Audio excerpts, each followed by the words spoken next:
In the morning mist, a white two-story colonial house stood quietly. The crisp June morning light gently illuminated the well-tended roses in the garden. Deep pink Queen Elizabeth and pure white iceberg roses swayed in the breeze, glistening with morning dew.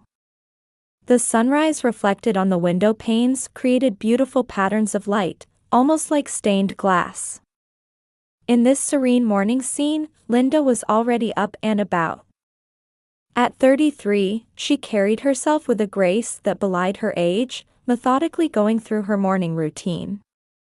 The white ceramic mug from the cupboard filled with the aroma of Starbucks dark roast coffee.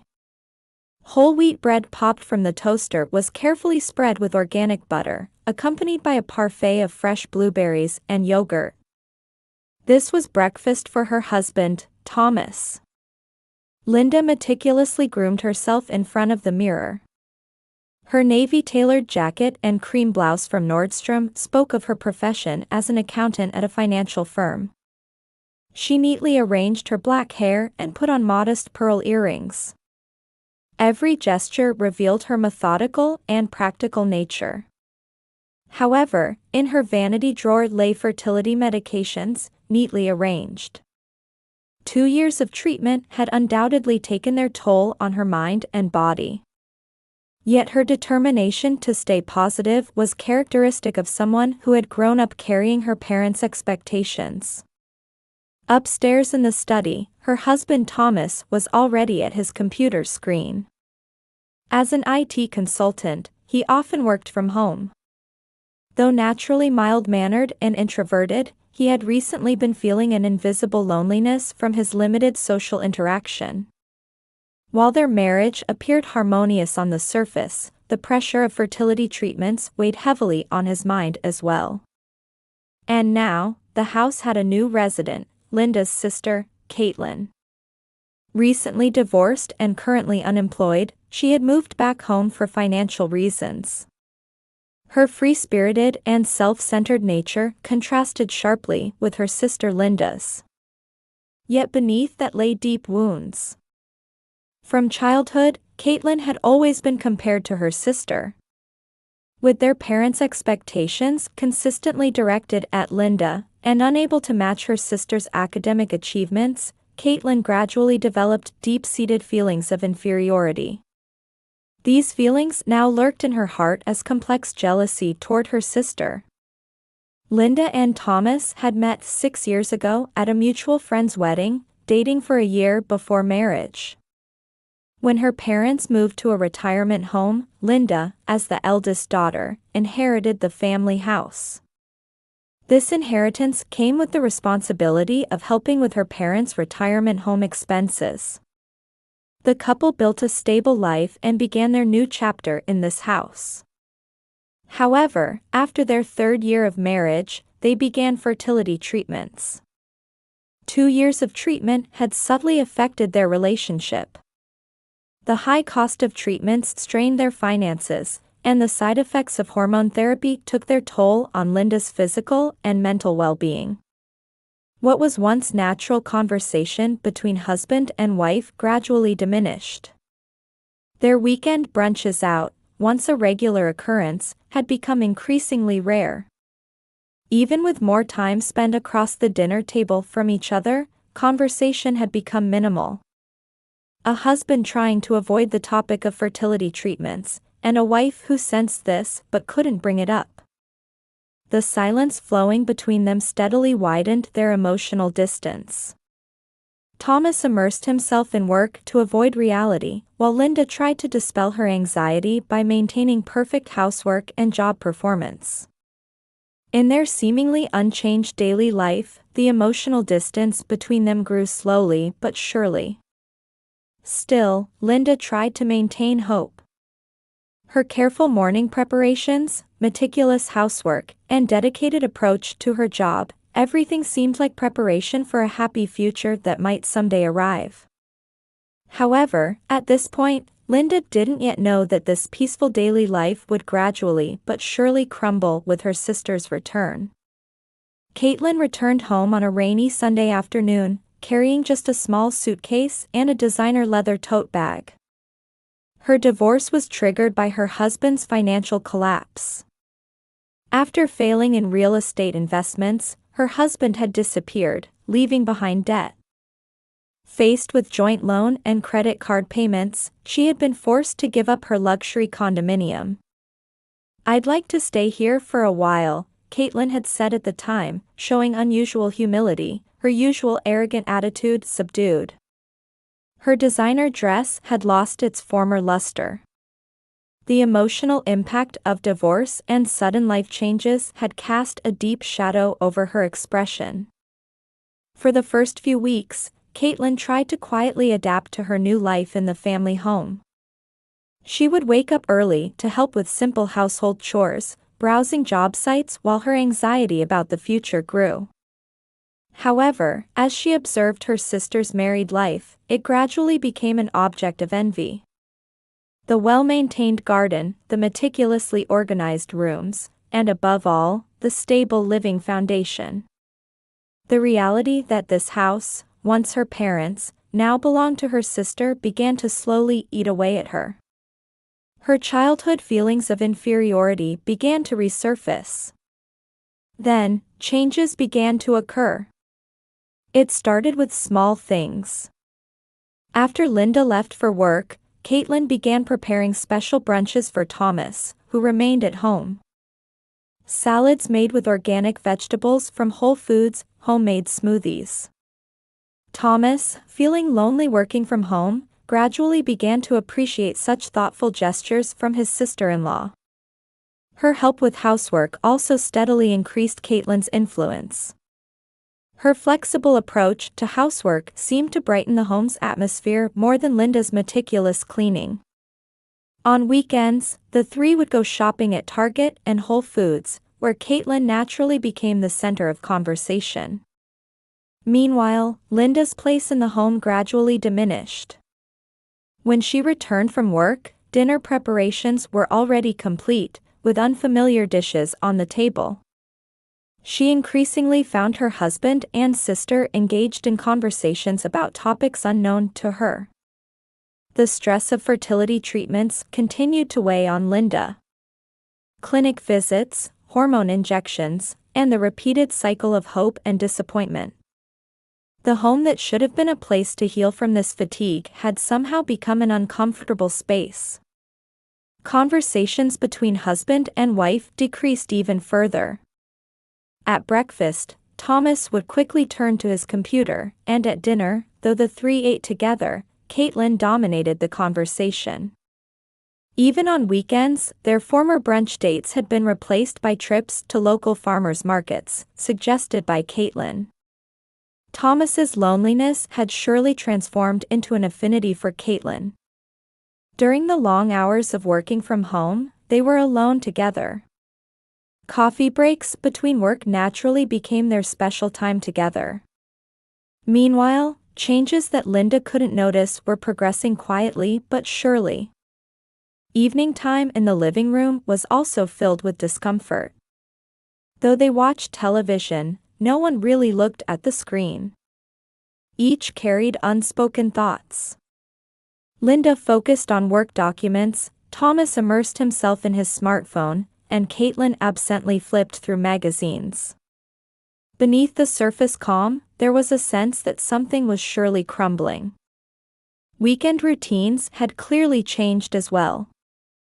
The walking trail excursions that used to be for the couple now included all three, or sometimes just Thomas and Caitlin would go, saying Linda was tired from treatments. Sunday church services at First Community Church became a routine for just husband and sister when Linda began staying home due to her condition. The awkward atmosphere in the house grew thicker day by day. Superficial conversations, unnatural laughter, and intentionally avoided glances. The most sensitive to these changes was, in fact, Linda, who should have been the lady of the house. However, she had lost someone to confide her anxieties to. Her parents were living peacefully in their retirement home, and she didn't want to worry them. She hesitated to tell her close friends about her family issues regarding her sister's divorce. And in Caitlin's heart, her jealousy of her sister was quietly but surely transforming into a desire for revenge. While outwardly playing the role of a caring sister, inside she harbored a growing desire to take everything from her sister. It was the moment when years of childhood feelings were about to materialize. That day began like any other morning. Linda woke up before her 6 a.m. alarm as usual. She showered, applied her makeup, and prepared her husband's breakfast. Everything was part of her daily routine. Only today, she felt an urge to leave the house a little earlier than usual. For some reason, that feeling had sprouted within her. Work at the accounting firm proceeded as usual. Checking quarterly financial reports, corresponding with clients via email, training new employees. Though her concentration wavered more than usual during the afternoon meeting, she tried to convince herself it was just a side effect of the fertility treatments. However, when she checked her mobile phone during lunch break, she noticed there were no messages from Thomas. While they had become less frequent lately, there had always been casual communications like, "What's for lunch today?" At 3 p.m., Linda requested to leave early, citing health reasons. It was something she would never normally consider, but she couldn't suppress the urge to return home. Her navy pumps from Nordstrom felt heavier than usual. As she approached the White House in the quiet Upper Arlington residential area, her heartbeat quickened. Even the usually beautiful rose fragrance seemed oddly irritating today. Linda paused at the front door and took a deep breath. Looking at the A. Wilson engraved on the nameplate, she reached for the doorknob. The house was wrapped in an unusual silence. The moment she opened the living room door, the scene burst into view. Thomas sitting on the sofa, with Caitlin beside him. Their expressions held something challenging. The clock showed 4 p.m. Normally, the three of them would never be together at this time. "Welcome home, big sister." Caitlin's voice had a different ring to it than usual. In that moment, Linda instinctively knew something was happening. "We need to talk." The atmosphere in the living room suddenly became tense. Thomas kept his gaze fixed on the floor, while only Caitlin wore an inappropriately smug smile. "Sister, I'm pregnant. With Thomas's child." Those words broke the heavy silence. "A barren failure like you should just leave. This house belongs to our family now." Caitlin's voice mixed with hatred she had suppressed for years. Thomas continued, as if following a script.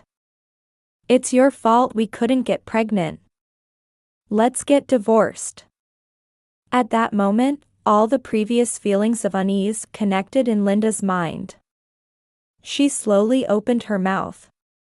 "About that child." With those words, the room's atmosphere changed. Linda continued in a calm voice. "Caitlin, is your pregnancy real?" It wasn't just a simple question. Linda began calmly pointing out her observations one by one. "Last week, I found a pregnancy test box in the bathroom trash. But there was no used test stick. Instead, you've been buying menstrual products every month." Caitlin's expression tensed slightly. "You pretend to wake up with morning sickness at night, but the next morning you eat eggs and bacon normally. If you really had morning sickness, that wouldn't be possible." Thomas's eyes turned to Caitlin. "There's no change in food preferences typical of pregnant women. And your morning sickness conveniently only shows at night. During the day, when you're alone with him, you're perfectly fine." Each observation cut like a sharp blade, distorting their expressions. "Thomas, why don't you check?" "Her stomach."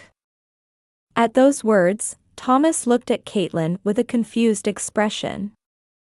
He seemed to be realizing for the first time that he might have been deceived. Hesitantly, he reached for Caitlin's stomach. That's when it happened. A soft cushion appeared from under Caitlin's dress. The room's atmosphere froze instantly. Thomas lost his words and stepped back several paces. Caitlin desperately tried to say something, but no voice came out. Only Linda stood quietly. "Caitlin, this is..." Thomas's voice trembled. He shook his head repeatedly, as if unable to accept the reality before him. "No. This is..." Caitlin tried to cover up, but excuses were no longer effective. The cushion had rolled onto the floor, lying quietly in the center of the living room as if symbolizing the lies and deception of the moment. Linda maintained her composure as she looked at them both. Her wedding ring caught the light of the setting sun streaming through the window, glinting faintly. The days they had accumulated in this house ran through her mind like a series of flashbacks. And everyone realized that from this moment on, nothing would ever return to how it was. Thomas wandered his gaze between Caitlin and Linda in confusion. I wanted to be with Caitlin. When I heard about the baby, I thought I could finally have my own family. Linda's expression twisted momentarily at those words. Thomas continued. You were tired from fertility treatments. But with Caitlin, I wasn't lonely at home. I thought we could have a child together, but this is different. Caitlin cried out. We truly love each other. The baby was, yes, I lied about that, but my feelings are real. Thomas collapsed onto the sofa, holding his head. To think I was being deceived, what have I been doing? That's enough, both of you. Linda's quiet voice dominated the room. The evening light gently illuminated her profile. Thomas, you just wanted to escape the pressure of fertility treatments. Caitlin, you just wanted to validate yourself by destroying my life. At these words, both were left speechless. Struck by the truth, they could only stand there. The living room clock continued to tick quietly. No one could break this silence anymore. A long silence continued. The clock's second hand marked the heavy stillness. Eventually, Caitlin spoke in a trembling voice. I always admired you. Her voice no longer held its former arrogance. Looking at the cushion rolled on the floor, she continued. Sister was perfect. In studies, work, marriage. Parents always said, Linda would do it this way. Tears rolled down her cheeks. However, flames of hatred still burned in her eyes. I decided when I came back to this house. I would take everything.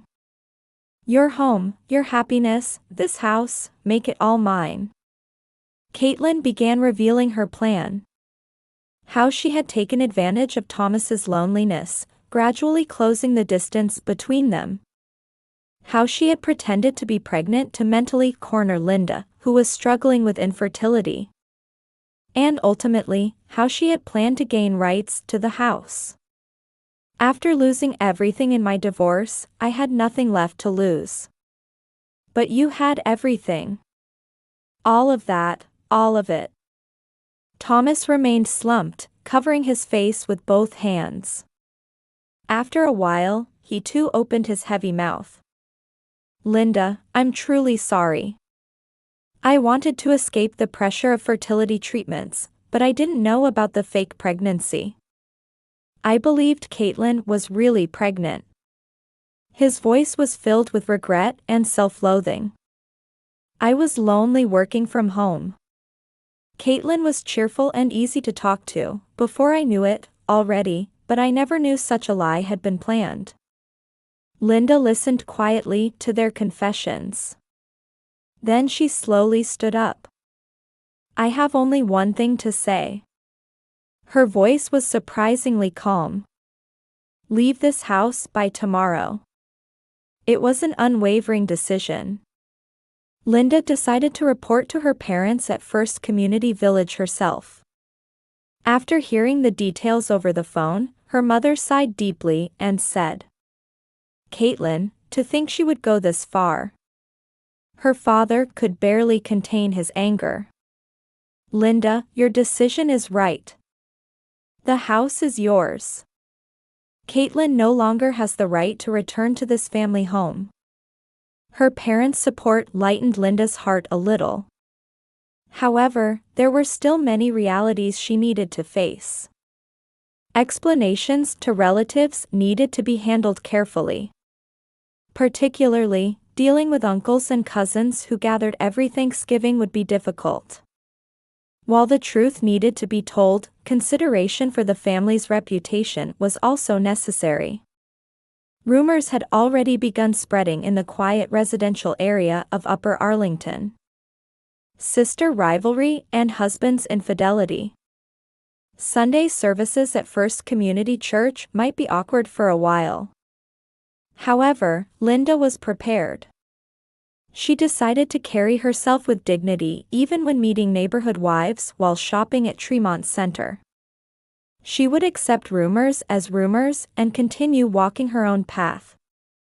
The divorce mediation with her husband proceeded quietly. Thomas had no intention of contesting the rights to the house. Perhaps it was his way of making amends. Caitlin moved to Dayton where their parents' friends lived. She would never return to this house again. That was the result of her own actions. When visiting First Community Village, her mother quietly held Linda's hand. "You still have so many possibilities ahead of you." Linda nodded slightly at those words. Indeed, this wasn't the end. It was a new beginning. The roses in the well-tended garden continued to bloom beautifully. The morning light in this house was beginning to take on a different hue. It would take time to heal her wounded heart. But she could move forward, one step at a time, with certainty. The wind announcing autumn's arrival had begun to shake the street trees of Upper Arlington. 3 months had passed since that day, and the leaves were gradually beginning to change color. Linda's new life was also slowly taking shape. The divorce mediation progressed more smoothly than expected. Thomas agreed without contest to transfer the house rights to Linda. He had requested a company transfer and was assigned to the Seattle branch. When they finally signed the papers together, Thomas said in a small voice, "I'm sorry for what I did to you. But I think this is the best way." His belongings were packed in cardboard boxes and carried out by movers. The furniture they had chosen together and their wedding photo albums were stored in the attic. A new life needed new memories. The confirmation of her rights to the family home proceeded smoothly, backed by her parents' strong support. During visits to her parents at First Community Village, her father had arranged the paperwork with a lawyer. "This house is yours to protect now. Our memories live on with you." Linda steadily built her career at the accounting firm, putting her qualifications to good use. With support from her colleagues, she was selected as the leader of a new project. Her income increased, establishing a foundation for financial independence. Meanwhile, Caitlin had begun a new life in Dayton. Word came that she had started working as an office clerk at a real estate company run by their parents' friends. She had completely cut ties with the family home, and prospects for reconciliation with their parents were slim. Her name would surely be removed from the Christmas card list. "Won't you see your sister anymore?" one day, Sarah from next door asked. Linda continued tending to her garden roses as she quietly answered, "I think it's time for each of us to walk our own path." Daily life gradually regained its tranquility. The morning light remained as beautiful as ever, and the garden roses continued to bloom unchanged. Only now, a new strength dwelled in Linda's heart as she gazed at them. She resumed attending Sunday services at First Community Church. Though initially conscious of others' gazes, the church community warmly welcomed her back. God sometimes gives us trials. But beyond those trials, there is always light. The pastor's words resonated deeply in Linda's heart. Shopping at Tremont Center no longer held the same awkwardness as before. Rather, she had learned to enjoy her time alone. Selecting favorite ingredients at Whole Foods, leisurely enjoying coffee at Starbucks, such ordinary moments brought fresh joy. Rumors reached her that Thomas had started a new life in Seattle. He had apparently switched to a local IT company for a fresh start. Strangely, Linda no longer felt anger or hatred toward him. Perhaps this was a sign that she had come to accept herself. Her parents continued their peaceful days at First Community Village. Linda visited without fail every weekend, spending quiet moments over her mother's homemade cookies. That warmth gradually helped heal her heart. One morning, Linda discovered new buds on the garden roses. They seemed to be gathering their last strength to bloom before winter's arrival. She saw herself reflected in their image. Even when wounded, new buds emerge. That's what it means to live. Now she possessed such strength and gentleness. If a new encounter came someday, she would accept it as a gift from God. But for now, she wanted to cherish her own life first. She could live true to herself, without being bound by marriage or children. She furnished the house with new furniture and redecorated the rooms. She hung paintings by her favorite artists on the walls. It was like a small declaration for her future life. At night, Linda smiled quietly as she gazed at the stars through the living room window. Life sometimes takes unexpected turns. But that too is part of her story. Tomorrow would bring another new day.